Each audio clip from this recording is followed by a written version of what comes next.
The crack of his fist against my daughter's jaw echoed through our dining room like a gunshot on Christmas morning. I watched Sarah's head snap to the side, her body crumpling against the wall as our family's laughter died in an instant. Christmas music still played softly in the background. The smell of turkey and stuffing hung in the air. But none of that mattered anymore. But what froze my blood wasn't just Derek's violence. It was his brother Marcus, sitting across the table with a wineglass in his hand, who leaned back and said with a cold smile, "Finally, someone had to teach her to shut up."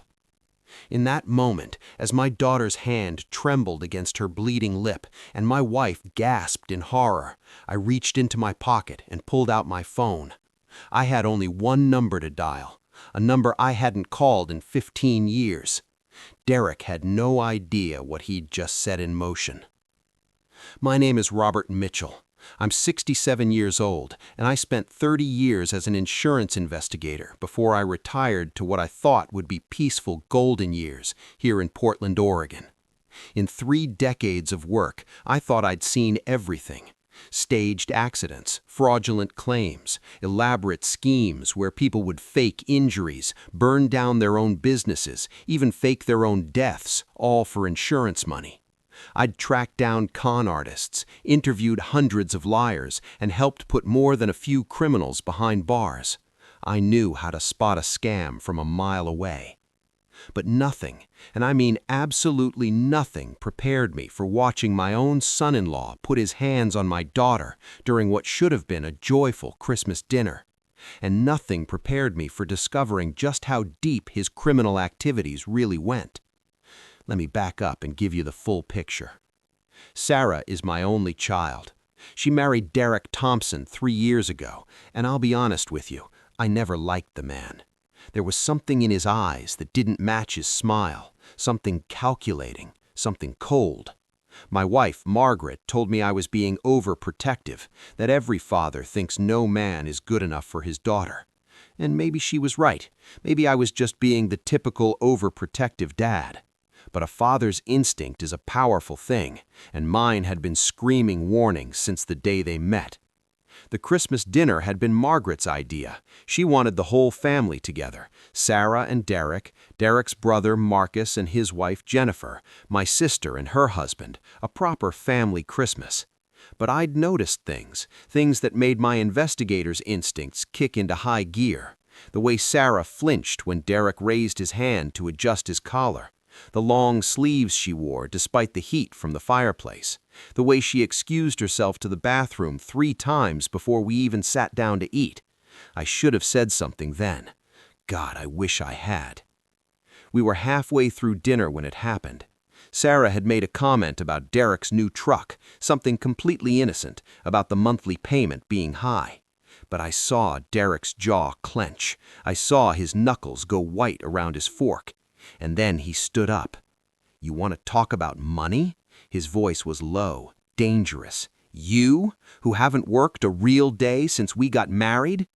Sarah looked down at her plate. "Derek, I didn't mean—" "Shut your mouth." He moved toward her chair. I started to rise, but Margaret grabbed my arm. "Robert, don't make a scene." Those words would haunt me. That's when Derek grabbed Sarah by her hair and yanked her to her feet. She cried out, her hands flying to her head, and then he hit her. Not a slap.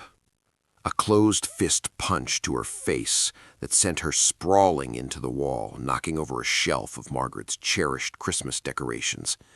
Porcelain angels and vintage ornaments crashed to the floor, shattering into pieces. The room exploded in chaos. My sister screamed. Jennifer jumped up from her chair.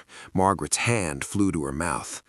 But Marcus, Derek's older brother, just sat there with that sick smile on his face.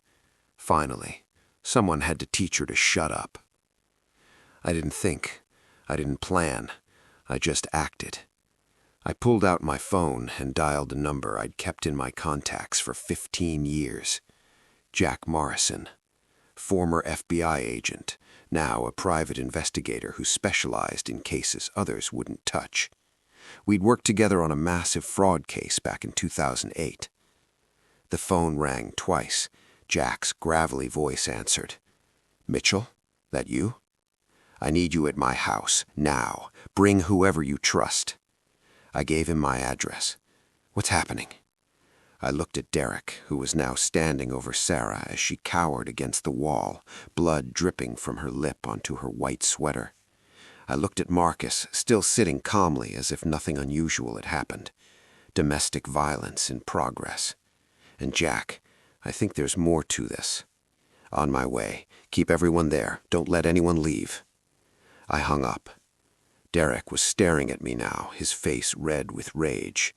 "Who did you call, old man?" "Someone who's going to have a very interesting conversation with you," I said quietly. I moved to Sarah's side, helping her to her feet. She was shaking, tears streaming down her face. "It's okay, honey. It's going to be okay." Derek laughed, a harsh, ugly sound. "You think calling someone is going to change anything? This is between me and my wife." "Actually," I said, my voice steady despite the fury burning in my chest, "the moment you put your hands on her in my house, you made it my business." Marcus finally stood up. He was bigger than Derek, broader in the shoulders, taller by a few inches. "Mr. Mitchell, I think you're overreacting. Derek and Sarah have their issues, like any couple. Sometimes things get heated." "Things get heated?" I repeated. "Is that what you call a grown man punching his wife in the face?" "I call it none of your concern," Marcus said, his tone shifting from pleasant to threatening. I looked at him more closely then, really looked at him. The expensive watch on his wrist. I'd been in the business long enough to recognize a Patek Philippe when I saw one. That was $50,000 on a car salesman's wrist. The custom-tailored suit, the casual authority in his voice. Something clicked in my investigator's brain. "How long has this been going on?" I asked Sarah quietly. She wouldn't look at me. "Dad, please." "How long?" "A year," she whispered. "Maybe longer." My heart shattered. A year. My daughter had been living in hell for a year, and I'd been too blind to see it clearly, too willing to believe her excuses about being clumsy, about walking into doors. Derek was pacing now. "This is ridiculous. Sarah, tell them you're fine." Sarah said nothing. That's when Derek made his second mistake. He pulled out his phone and made a call.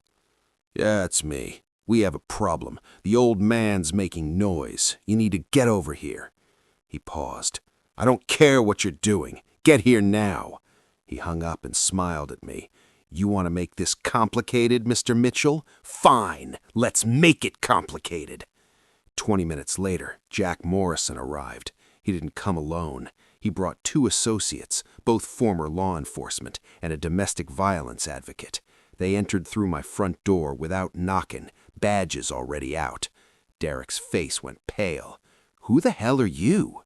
"Jack Morrison, private investigator. I'm here on behalf of Mr. Mitchell."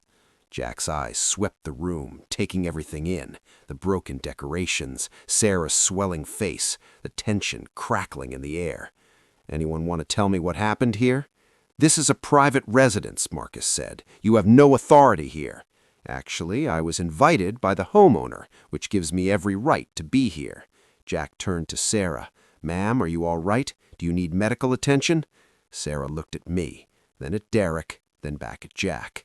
I saw the moment she made her decision. "He hit me," Sarah said, her voice small but clear. "My husband hit me." Jack nodded. "I'm going to need everyone to stay right where they are. I've got officers from Portland PD on their way." He looked at Derek. "You put your hands on her?" Derek's jaw clenched. "This is between me and my wife." "Not anymore, it's not." Jack pulled out a small digital recorder. "Mr. Mitchell, you witnessed the assault?" "I did. So did everyone else in this room." Jack turned to Marcus. "And you are?" "Derek's brother, and I'm advising him not to say another word without a lawyer." "Smart, but here's the thing. I don't need him to talk. I've got multiple witnesses."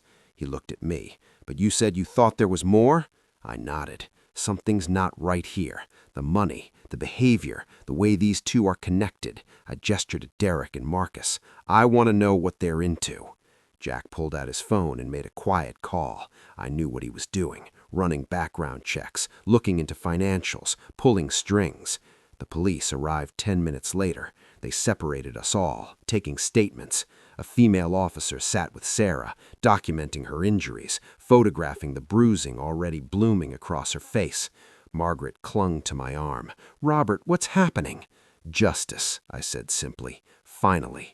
The answer to Derek's phone call arrived 30 minutes later. A man in an expensive suit, carrying a briefcase. "I'm Richard Chen, attorney for Derek Thompson. My client will not be making any further statements." Jack raised an eyebrow. "That was fast, almost like you were on standby." Chen didn't respond, but I saw the flicker in his eyes. This attorney had been waiting for a call.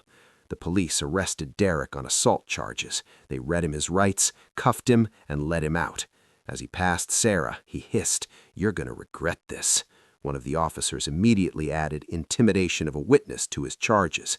Marcus started to leave, but Jack blocked his path. "I'd stick around if I were you. I've got some questions."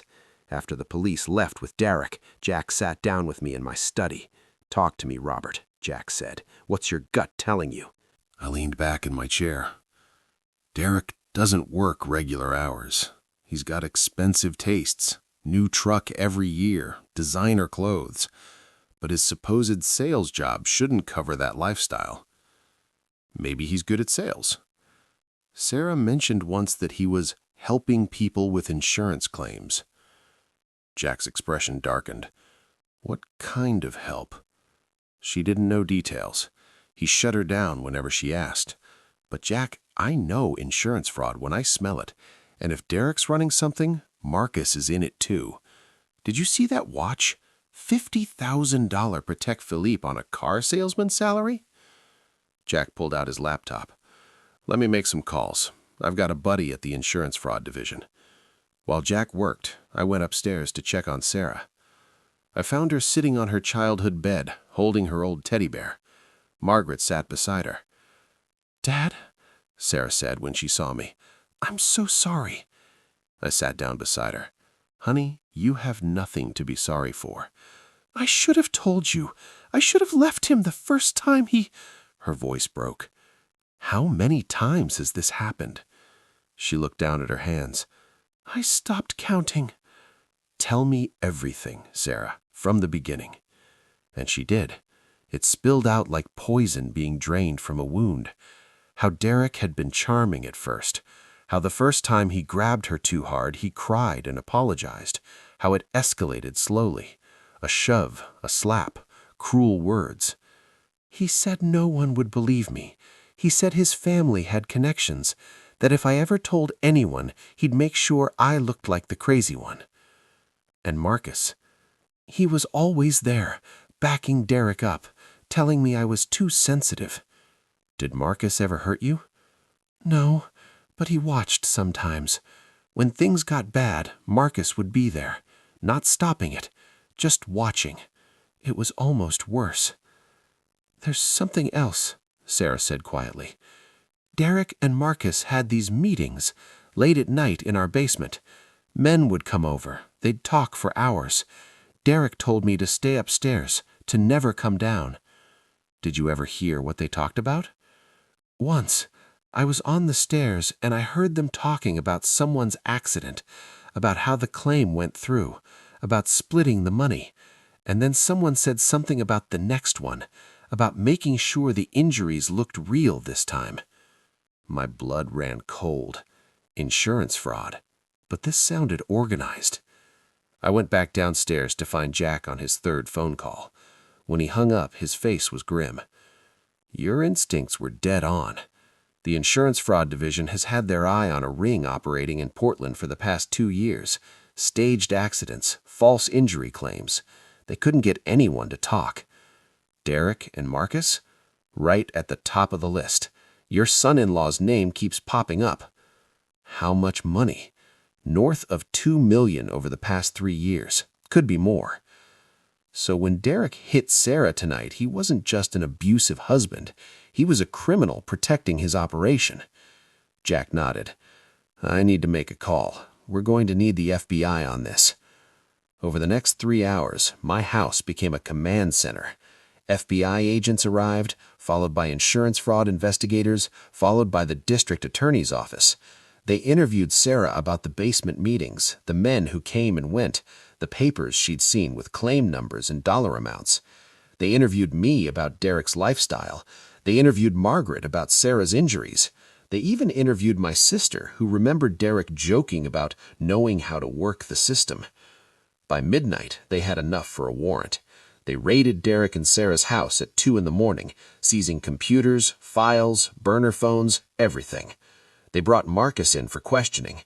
Without Derek there to intimidate her, Marcus's wife Jennifer started talking. She'd been scared too, scared of what Marcus and Derek were involved in. She'd seen how Derek treated Sarah and knew that if she spoke up, Marcus might do the same to her. The floodgates have opened. The next day, the investigation exploded. They found evidence of at least 50 fraudulent insurance claims, totaling over $3 million. They found a network of corrupt doctors, attorneys, and investigators. At the center of it all were Derek and Marcus Thompson. But here's what nobody expected to find, what made this case go from big to massive. Derek and Marcus weren't just defrauding insurance companies, they were staging actual accidents, recruiting desperate people to deliberately get hurt in car crashes, slip and falls, workplace incidents, paying them a fraction while keeping the rest. And in at least 2 cases, those staged accidents had gone wrong. One man was permanently paralyzed. He'd been told to jump in front of a slow-moving car, but the driver panicked and accelerated. A woman had died. She'd been instructed to stage a fall downstairs at a construction site, but she'd hit her head wrong, traumatic brain injury. She died 3 days later. When they told me that, I had to sit down. My daughter had been married to a man running a criminal enterprise that had gotten someone killed. Sarah took it even harder. I lived with him, she kept saying. I slept next to him. I didn't know. You couldn't have known, Margaret told her. He made sure you couldn't. The district attorney came to my house personally. Ms. Thompson, he said, your testimony is going to be crucial in this case. We need you to testify about everything you saw and heard. Can you do that? Sarah looked at me. I took her hand. It's your choice, honey. No one can make you do this. She was quiet for a long moment. Then she nodded. Yes, I'll testify. Because if I don't, he'll do this to someone else. He'll hurt someone else, and I can't live with that. The trial took 8 months to prepare. Sarah moved back in with me and Margaret. She started therapy. She joined a support group for domestic violence survivors. Slowly, painfully, she began to heal. Derek and Marcus were held without bail. Their attorney, Richard Chen, was also arrested after investigators discovered he'd been laundering money through fake legal settlements.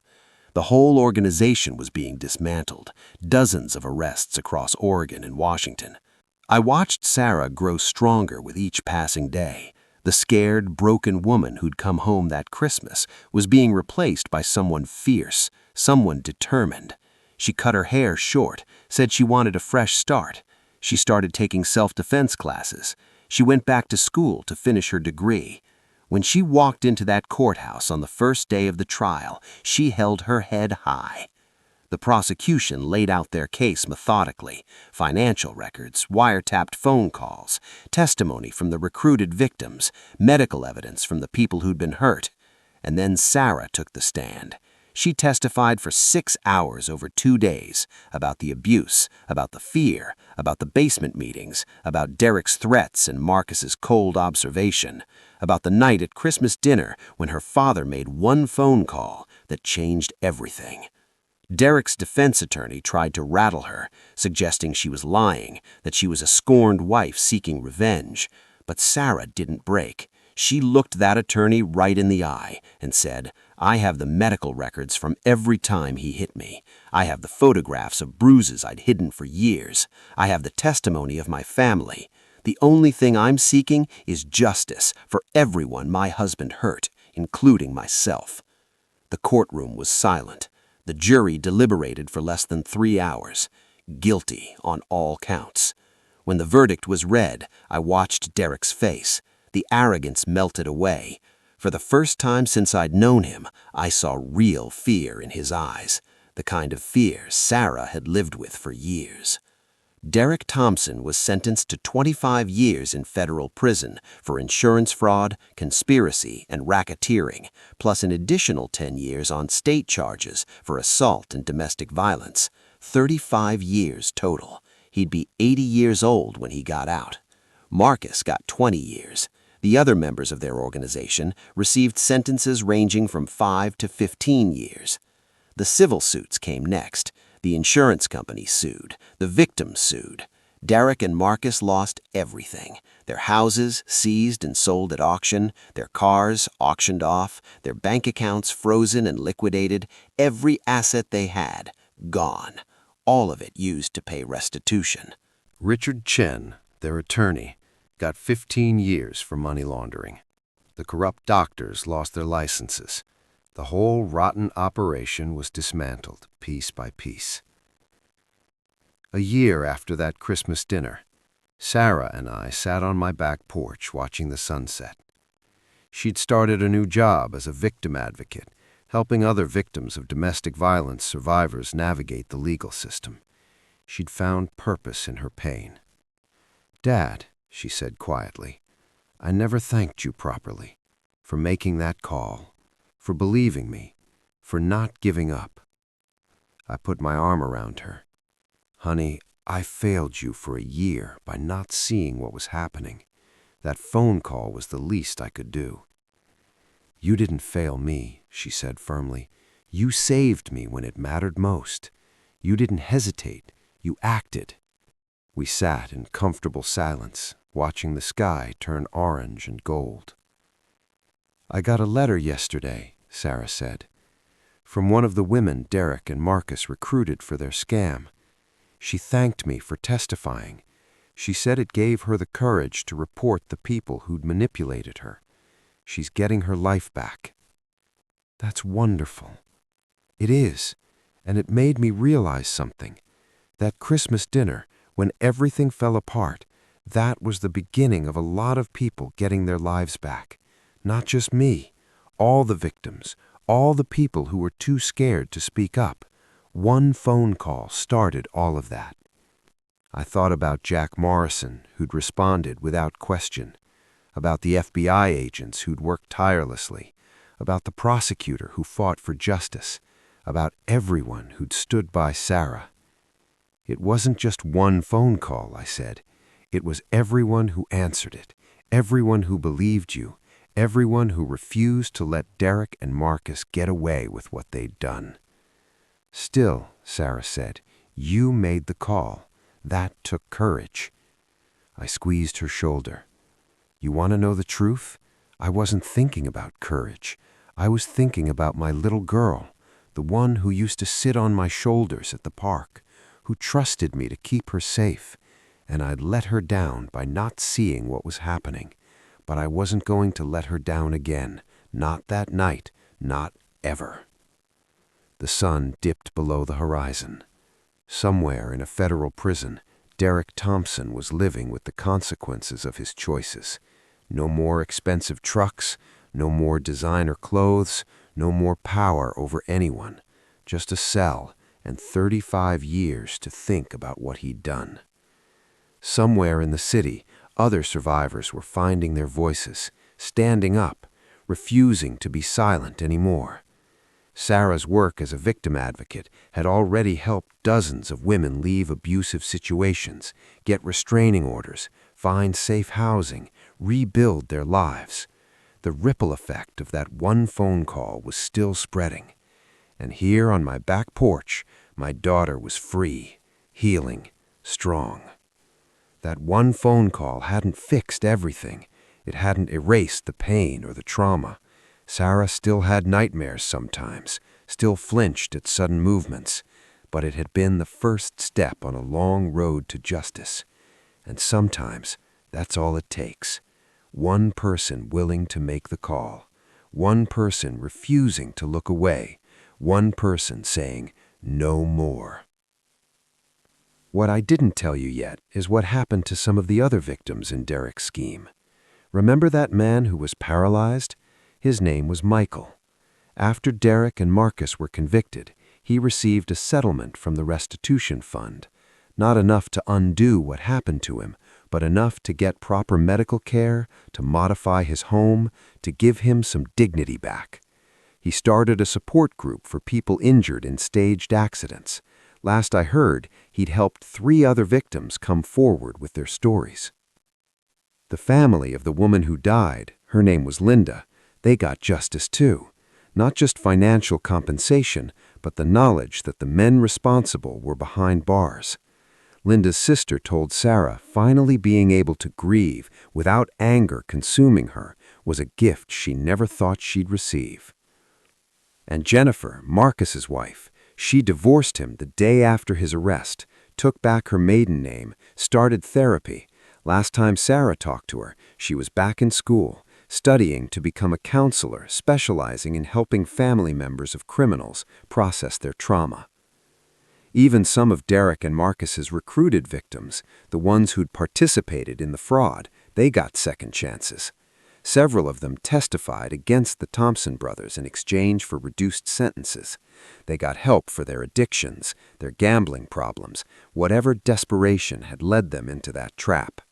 One of them, named Travis, wrote to me directly, said that getting caught was the best thing that ever happened to him, that prison gave him time to get clean, to think about his life, to make better choices. He got out after 2 years and now works as a substance abuse counselor. That's what one phone call did. Looking back now, there are things I wish I'd done differently. I wish I'd trusted my instincts about Derek from the beginning. I wish I'd asked Sarah more questions when I first noticed those warning signs. I wish I'd made that call a year earlier. But I also learned something important. It's never too late to do the right thing. When I saw Derek hit Sarah that Christmas dinner, I could have frozen. I could have convinced myself it wasn't my business. I could have worried about family drama or making things awkward or what people would think. Instead, I acted, and that made all the difference. If you're reading this or listening to this story and you're in an abusive situation, please know it's not your fault. You deserve better, and there are people who will believe you, who will help you, who will stand by you when you're ready to speak up. The National Domestic Violence Hotline is 1-800-799-7233. They're available 24/7. They will believe you. They will help you. If you know someone in an abusive situation, don't look away. Don't make excuses for the abuser. Don't tell yourself it's none of your business. Make the call. Believe the victim. Act. You don't have to be a former insurance investigator to help. You just have to care enough to try. It's been 3 years now since that Christmas dinner. Sarah is thriving. She finished her degree in social work. She runs a non-profit organization that helps domestic violence survivors navigate the legal system and rebuild their lives. She's helped over 200 women in the past 2 years alone. She's dating someone new, a good man who treats her with the respect and kindness she deserves. He knows her story. He's patient with her healing process. He makes her laugh. Margaret and I are proud beyond words. Jack Morrison and I still talk regularly. He says that case, the one that started with a Christmas dinner and ended with taking down a multi-million-dollar criminal enterprise, was one of the most satisfying of his career. The Portland Police Department and the FBI Insurance Fraud Division used our case as a training example. They teach investigators how to recognize the signs of organized insurance fraud and how domestic violence often intersects with other criminal activity. My old employer, the insurance company I worked for during my 30-year career, even brought me back as a consultant to help develop new fraud detection protocols based on what we learned from Derek and Marcus's operation. And me? I'm still retired, but I volunteer now. I work with Jack sometimes on cases involving insurance fraud. I speak at conferences about recognizing the warning signs. I've helped train new investigators. That one phone call didn't just save my daughter, it gave me a new purpose, too. I'm Robert Mitchell. I'm 67 years old. And that Christmas dinner, when I watched my son-in-law hit my daughter and his brother smile, I made a choice. I chose action over silence.